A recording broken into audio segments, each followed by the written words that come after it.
राधे राधे। भगवती कात्यायनी माता की जय।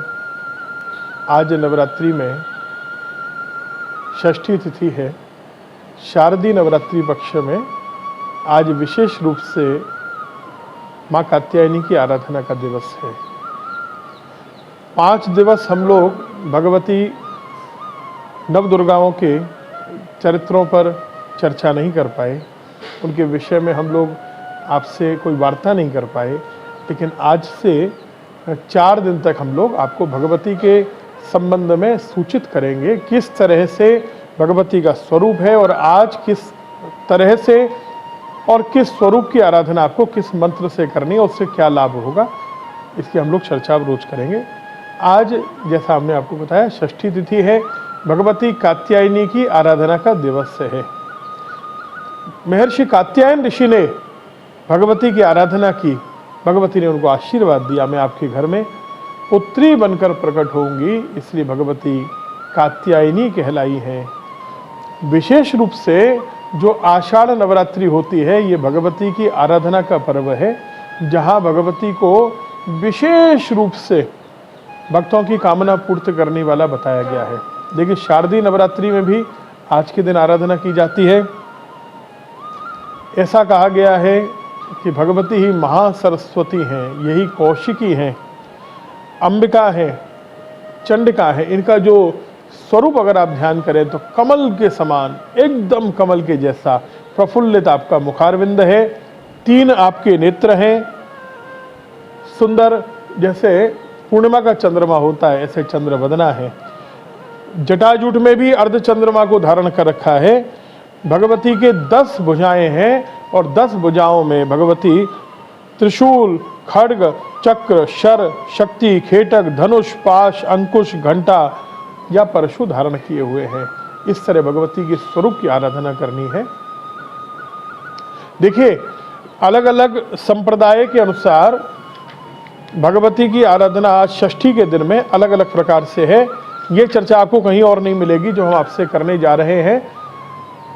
शिव महापुराण और देवी भागवत आदि के अनुसार आज कात्यायनी का दिन है, लेकिन दक्षिण भारत की अगर हम बात करें तो जो भगवती के साधक हैं, शाक्त हैं, जो परंपरा से दीक्षित हैं, वहाँ आज के दिन ज्वाला दुर्गा भगवती की आराधना की जाती है। वहाँ नवदुर्गाओं का क्रम बिल्कुल अलग है। वैष्णव संप्रदाय में आज वैष्णवी भगवती की आराधना की जाती है, जो भगवती जम्मू कश्मीर में विराजमान है वैष्णो माता के नाम से। माध्व संप्रदाय में अगर हम बात करें तो आज हनुमान जी की विशेष पूजा करनी चाहिए और उससे निडरता मिलती है, निडरता मिलती है। अब हम आपको एक अद्भुत मंत्र बताने जा रहे हैं, जो देवी पुराण में मंत्र दिया गया है। संग्राम में विजयश्री प्राप्त होगी, भय से व्यक्ति मुक्त हो जाएगा। कोर्ट केसेस कोई चल रहे हों तो उन कोर्ट केसेस में भी उसको निश्चित रूप से सफलता मिलेगी। अगर व्यक्ति कोई चुनाव लड़ने जा रहा है तो उसको परम सफलता मिलेगी। ऐसा ये अद्भुत मंत्र हम आपके सामने आज प्रकाशित करेंगे देवी पुराण से। आपने सुना होगा कि जिन कन्याओं का विवाह नहीं होता है उनके लिए श्रीमद् भागवत के अनुसार एक विशिष्ट मंत्र है, जो आपकी स्क्रीन पर इस समय दर्शन हो रहा है।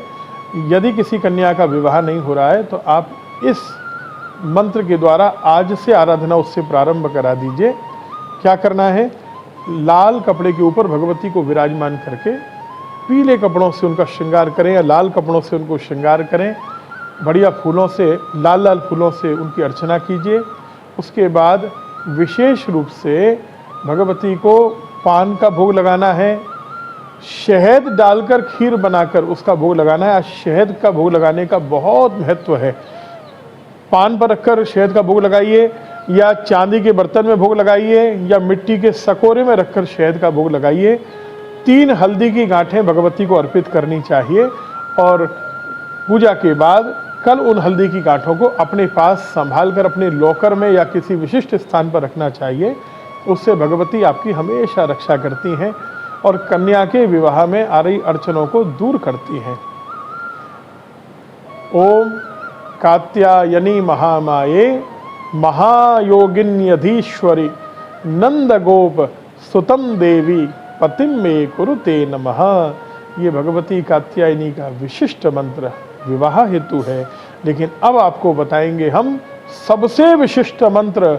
जैसा बताया, संग्राम में विजय, कोर्ट केसेस में सफलता, चुनाव में सफलता मिलेगी। आप जहां चाहेंगे वहां आपको विजय प्राप्त होगी और आप भय से मुक्त होंगे। ऐसा मंत्र हम आपको देने जा रहे हैं देवी पुराण के अनुसार। नमस्ते त्रिजगत वंदे, आपकी स्क्रीन पर भी शो हो रहा है, उसको पढ़ते रहिए, नोट कर लीजिए, पाठ करिए। ओम नमस्ते त्रिजगत वंद्ये संग्रामे जयदायिनी। संग्राम में जो जय देने वाली है। प्रसीद विजयम देहि कात्यायनी नमोस्तुते। प्रसीद, प्रसन्न होकर हे माँ आप हमें विजय प्रदान करें। हे माँ कात्यायनी, हम आपको बारंबार प्रणाम करते हैं। मंत्र बहुत सारे हैं, लेकिन कर्मकांड की परंपरा में हमने जो श्रवण किया और पाया है, पौराणिक परंपरा के अनुसार भी ये बहुत अच्छा मंत्र है। तो आप इस मंत्र से आराधना कीजिए, प्रेत बाधाओं से विशेष करके मुक्ति मिलती है, ऐसा बताया गया है। आज के दिन अगर भगवती की आराधना कर रहे हैं तो जो ऊपरी बाधाएं होती हैं उनका भी प्रशमन होता है और अपने भक्तों की सदा रक्षा होती है। ये वही भगवती हैं जिनकी ब्रज गोपियों ने श्री कृष्ण को पति रूप में प्राप्त करने की आराधना की है। भगवती कात्यायनी सबका मंगल करें, सबका कल्याण करें। श्री कात्यायनी माता की जय।